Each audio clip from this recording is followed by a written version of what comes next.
issue that we have to talk about tonight, and I'd love people's feelings about it. And we don't talk about it in media, and we don't talk about it in Congress very much. Is when you talk about people losing faith in the American political system, it's justified because you have a corrupt campaign finance system. If there's one thing Donald Trump can't stand, it's being publicly embarrassed by someone who doesn't just oppose him, but obliterates him with facts, fire, and the kind of moral authority money can't buy. That Mr. Musk goes around and with a chainsaw, I mean, that is his metaphor, a chainsaw, slashing jobs all over the place, telling people based on nothing that they have poor performance records. Throwing them out into the street is outrageous. But I want to say something else above and beyond. And by the way, I was just on the floor a few hours ago. They have decided in their brilliance, and I suspect this is a Musk initiative, to lay off, they have a proposal to lay off 83,000 workers at the veteran. So when Bernie Sanders, the political equivalent of a wrecking ball made of Vermont steel and Brooklyn grit, went off on Trump live on national television, it wasn't just a moment. It was a full-on reckoning. Trump, who thrives on bluster and bombast, found himself face-to-face with something he doesn't quite know how to handle. A man with convictions, receipts, and absolutely zero patience for billionaire nonsense. Bernie didn't need insults or cheap shots. He came armed with cold, hard truth. And when he was done, Trump looked less like a very stable genius and more like a man frantically Googling how to recover from political annihilation. You could practically hear the Mar-a-Lago walls shudder. Somewhere in the distance, a golf ball veered off course in protest. About repairing our relationship with allies like Canada after the second Trump administration? Well, I think there's going to have to be acknowledgement that what we stand for as a country is not to be the bully of the world. Again, as I mentioned earlier, the idea that you insult the prime minister, that you tell Canada they're going to become our 51st state, that you tell the people in Denmark, oh, by the way, we're taking Greenland away from you. This is outrageous. Trump, whose ego is notoriously allergic to criticism, especially when it comes from someone genuinely fighting for working people, responded in the only way he knows how. Unhinged tweets, frantic truth social rants, and a staff that looked like they'd just been through a tornado named Bernie. And let's talk about Bernie Sanders. The man isn't flashy. He doesn't drape himself in gold or name buildings after himself. He doesn't need to. He walks into a room, sleeves rolled up, hair slightly chaotic, voice like gravel dipped in conviction, and people listen because they know he means it, because he always has. Use this precious time attacking the other side, because as we saw last week, that kind of talk only serves to divide the country further. I'm here because we need my husband to be our president and commander-in-chief for 4 more years. Hey folks, if you're feeling this breakdown and want more no-holds-barred commentary, go ahead and hit that like button, subscribe, and turn on notifications. You won't want to miss what's coming next, especially when we dig into just how deep Trump's insecurities go when faced with someone like Bernie. Let's keep the truth loud, clear, and unrelenting. About your husband's safety in the next 29 days? Of course I do. Yes, I do. I think, when they call him he's a threat to democracy, let's ask ourselves, who is really a threat to democracy? A starvation minimum wage of $7.25 an hour, which has not been raised in 10 years, to $15 an hour, a living wage, a radical idea? No! When Bernie lit into Trump, he didn't pull punches. He talked about wealth inequality, about how billionaires rig the system and then pretend they're victims. He brought up workers fighting for livable wages while Trump handed tax breaks to his ultra-rich golf buddies. And he did it with that signature Bernie fury, righteous, unfiltered, and completely immune to Trump's carnival bark. What made it worse for Trump was the contrast. Bernie doesn't need attention, attention finds him. Because when you've spent decades warning about corporate greed, only to watch those exact warnings play out in real time, you get to speak with a kind of authority that no reality show host can fake. This question was about what happens after Trump finishes his second term. But we got a lot of repair work to do. No, but you know what he said about a third term. Do you think he's serious? Yeah, I do. I mean, I think you have somebody whose main function, what he wants is power and wealth for his oligarch friends. So nothing would surprise me about Trump. I want you to meet Jayan Chatterjee. He's a student at Georgetown University, originally from New York. He's a Democrat. Jayan, welcome. Hi, Senator Sanders. Every word Bernie said on that live broadcast hit like a gut punch to Trump's ego. You could almost see the steam rising from his ears. And that's the thing. Trump can't stand not being the loudest voice in the room. But Bernie commands attention without demanding it. He's not there for theatrics. He's there to speak truth to power. And Trump, for all his bluster, has never known what to do when faced with someone who genuinely doesn't care about his status. Trump tried to retaliate, of course, called Bernie a radical socialist, a nut job, even tried to paint him as un-American. Classic projection from the man who spent his life dodging taxes and ducking responsibility. But none of it stuck. Because the more Trump screamed, the more Bernie stayed focused, calm, and worst of all, for Trump, factually correct. You want to see Trump sweat? Watch him get fact-checked in real time by someone who doesn't care about his petty insults or petty bank balance.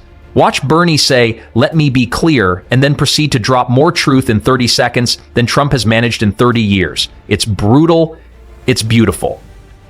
And if people in Europe or elsewhere think it doesn't matter who gets elected president of the United States, what Trump will do, if he's elected, and I intend to do everything I can to see that he's not elected, but if he gets elected, he will use the power of that office to strengthen right-wing governments around the world and work with right-wing movements. In that sense, he's an internationalist. He wants the Bolsonaros in Brazil, the right-wing leadership in Europe to flourish. And it's a reminder that there's a reason Trump and his allies have always feared Bernie, because Bernie represents something they can't buy, can't bully, and definitely can't understand: authenticity. The United States and Canada, we have had a very warm, positive relationship. They are our neighbors. They are our friends. And right now, I got to tell you that in Canada, when you have a president of the United States who goes out of his way to insult the prime minister, he calls him governor. Oh, by the way, you're a Canadian. We're going to make you the 51st state. Canadians who I love, they're great people. They're not coming into Vermont anymore. They're not coming into America. They're boycotting American goods. Similar to our friends in Mexico and all over the world. These are our allies. We fought World War II. We defeated Nazism, fighting with our friends in UK and France, throughout Europe. And now they're saying, what in God's name is going on with the United States of America? While Trump spent his career inflating his net worth and suing anyone who dared question him, Bernie built his movement from the ground up. Small donations, grassroots organizing, and policies designed to help real people, not just Wall Street donors and oil execs. Trump's base loves to shout about draining the swamp, but Bernie's been calling out the swamp since before Trump knew which end of a tie to wear. The man once got arrested protesting segregation, while Trump was busy being sued for housing discrimination. The receipts are endless. The difference is undeniable. The question is, all Trump does is lie, but people in my family believe him. Is there a way to break through to them? That is a very, very important question. And I wish I could tell you that I had a simple answer. Look, in a democracy, we are supposed to respectfully listen to people who have different points of view than we do, argue it out. That's called democracy. I believe in that. I love that. But what we are seeing now is a massive amount of lies and And when Bernie talks about dignity, about healthcare as a human right, about the soul-crushing weight of student debt or insulin prices, he's not just making talking points. He's speaking from decades of listening, marching, legislating, and fighting. Trump, meanwhile, once claimed COVID would go away, like a miracle. Guess which one aged better? Bernie doesn't need a golden escalator or a pageant to prove his worth. He doesn't need to plaster his name on steaks, vodka, or failed airlines. He shows up, speaks truth, and doesn't flinch when the insults come flying. And that's what terrifies Trump the most. Because he thrives in chaos, in distraction, in shouting over others. But Bernie brings clarity, focus, that terrifying thing called substance. To have to deal with her husband's alleged infidelities. Has this put a strain on your marriage?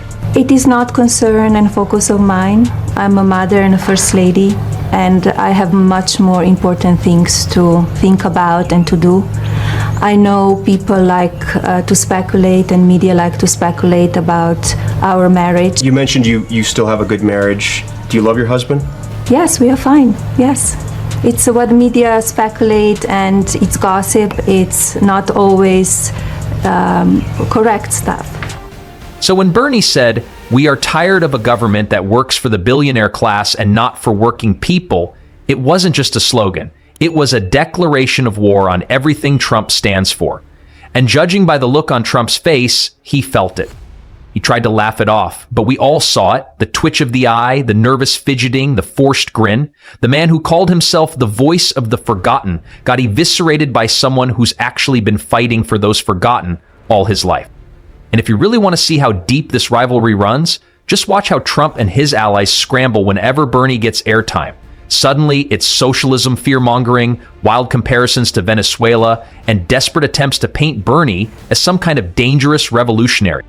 But here's the kicker. The more they panic, the more obvious it becomes that Bernie isn't the threat. They are. Because in the end, Bernie isn't calling for anything radical. He's calling for decency, fairness, a system that stops crushing the working class under the boot of corporate greed. And if that's a threat to Trump's worldview, maybe it's because that worldview was never built to withstand truth. So while Trump throws tantrums and demands loyalty, Bernie earns respect. While Trump rewrites reality to suit his ego, Bernie roots his words in facts, history, and lived experience. And while Trump clings to the spotlight like a man afraid of the dark, Bernie shines it on the issues that actually matter. No amount of bluster, wealth, or all-caps tweets can match that. And deep down, Trump knows it. The idea that the President of the United States would threaten and harass attorneys and law firms that defended people he did not like is a major step forward toward authoritarianism. And by the way, some of these big law firms, was it Paul Weiss is one of them? One of the biggest, caved in. We look to these law firms of hundreds of well-paid lawyers to defend the Constitution, to defend the rule of law, and these guys, big law firms, who often, by the way... This wasn't just a televised moment. It was a reckoning, a spotlight on two entirely different visions for America, one built on ego, lies, and profit, the other on justice, people, and truth. And Bernie, he didn't even break a sweat. This wasn't just a televised moment. It was a reckoning, a spotlight on two entirely different visions for America, one built on ego, lies, and profit, the other on justice, people, and truth. And Bernie, he didn't even break a sweat. In the days that followed, pundits scrambled to interpret the fallout. Cable news panels replayed the exchange on loop, each commentator jockeying to frame it as either a political masterstroke or a strategic misfire. But beneath the noise, something more profound was happening. People weren't just talking about personalities. They were debating fundamental questions of power, integrity, and the purpose of public service. For many, Bernie's performance crystallized why so many Americans feel left behind. Think back to all those years when Trump dominated headlines with his latest feud or reality show stunt. Those spectacles distracted from substantive issues, skyrocketing healthcare costs, student debt crises, crumbling infrastructure, and extreme economic inequality. Bernie's live takedown thrust those ignored issues back into the limelight. Suddenly, conversations shifted from, "Did Trump say this?" to, "Why can't we guarantee healthcare as a right?" Social media, as always, amplified every soundbite. Clips of Bernie's most withering zingers exploded across Twitter and TikTok, racking up millions of views. Hashtags like Sanders schooled and Trump triggered trended globally. Platforms that thrive on snackable content fed users endless loops of Bernie calmly fact-checking Trump's claims, set to dramatic music or overlaid with subtitles. In every corner of the internet, it felt like the entire country was watching and listening. I have my own thoughts. I have my own yes and no. I don't always agree what my husband is saying or doing, and that's okay. Are you able to tell him when you disagree? I gave him my advice, and sometimes he listens, sometimes he... Meanwhile, Trump's response pipeline sputtered. His camp attempted the usual deflections, reviving old controversies, selectively editing quotes, and accusing Bernie of socialist extremism. But each recycled attack only underscored how out of touch they've become. When your biggest talking point is, he's too old or he wants to raise your taxes, you're not debating ideas. You're retreating to ad hominem, and the public sees right through it. For Trump, this moment was existential. He's thrived on dominating public discourse, setting the agenda and forcing rivals to chase his narrative. But Bernie inverted that script. Instead of reacting to Trump, Trump had to react to Bernie. And reacting is a weakness. It means you're constantly playing defense, scrambling to catch up to the issues that actually matter to people's lives. Consider this: a growing movement of Americans feels betrayed by the status quo. They're drowning in debt, watching wages stagnate, and fearing for their children's future. They don't care about Trump's late-night tantrums or ownership of a social media platform.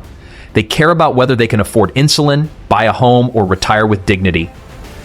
Bernie's call for Medicare for all, a $15.00 minimum wage, and free public college speaks directly to those fears. Trump's bluster does not, and so the chatter shifted from entertainment to empowerment.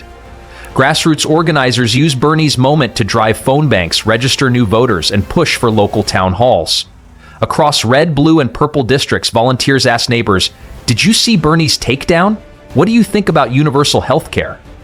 This country today faces an unprecedented level of danger, something that I've never seen in my lifetime. We are a nation that is moving rapidly toward oligarchy, which means that we have a government run by the billionaire class for the billionaire class. You've had this consistent message for a long time. Is there more urgency now in this moment? I think there is, and in many ways, I suppose you can thank Elon Musk. The conversation suddenly felt possible in places where it once seemed taboo. Inside the Republican apparatus, alarm bells rang. Strategists warned that Trump's habit of responding to every insult costs valuable time and resources. They argued for a recalibration, focus on rallying the base, ignore liberal media, double down on culture war issues. But even that playbook feels stale when the real story is a retired senator from Vermont exposing everyday hardships with such authenticity. Culturally, the moment resonated beyond politics. Comedians turned Bernie's measured fury into sketches. Late-night hosts replayed it as if it were a championship fight. But unlike most viral moments, this one didn't fade into a meme archive. People kept returning to it as evidence that substance can still triumph over spectacle. It became shorthand for truth-telling, a reminder that genuine conviction can cut through noise. History offers some parallels. Think of FDR's fireside chats, Reagan's optimistic vision, or Obama's soaring oratory, moments when leaders articulated a clear purpose and won hearts. Bernie's live critique may not have the polish of a polished speech, but it delivered that same clarity of mission. And clarity is rare in our age of endless spin. That people are skeptical of me discussing this topic. I have been criticized for many commitment to tackling this issue, and I know that will continue. But it will not stop me from... What does this mean for the future? If Trump runs again, he'll inevitably face moments when he's forced to defend his record against a candidate who refuses to be boxed in. He may try new tactics, more aggressive attacks, fresh conspiracy theories, or even legal threats. But every attempt to divert attention only highlights his inability to answer the core question, what have you done for working people? Bernie's resurgence shows that large-scale change still resonates. His campaign infrastructure, built over years of grassroots work, stands ready to mobilize again, even if he isn't on the ballot. A younger generation of activists has been emboldened, seeing that principled stands can win attention and shift debates. That energy has downstream effects on every local school board, city council, and state legislature. Meanwhile, Trump's coalition faces its own trial. Their loyalty will be tested by competing visions, continued culture war distractions, or addressing the material needs of families struggling under inflation and stagnant wages. If they feel their voices aren't heard, they may fracture or seek alternatives. Political stability isn't guaranteed when your leader spends more time reacting to critics than proposing solutions. So what's next? Expect Trump to oscillate between petty personal attacks and grandiose policy promises that rarely materialize? He'll rant about enemies, urge loyalty pledges, and warn of fantastical threats. But each time he resorts to fear and misinformation, he cedes ground to a message centered on hope and concrete plans for healthcare, education, and economic fairness. For Bernie, and for all of us who believe in a more just society, the challenge is to maintain focus. Viral moments are powerful, but lasting change demands sustained effort. Voting, advocating, organizing, demanding accountability from every office holder. Bernie's live critique showed what's possible when truth and tenacity collide. Now it's on us to keep that energy burning.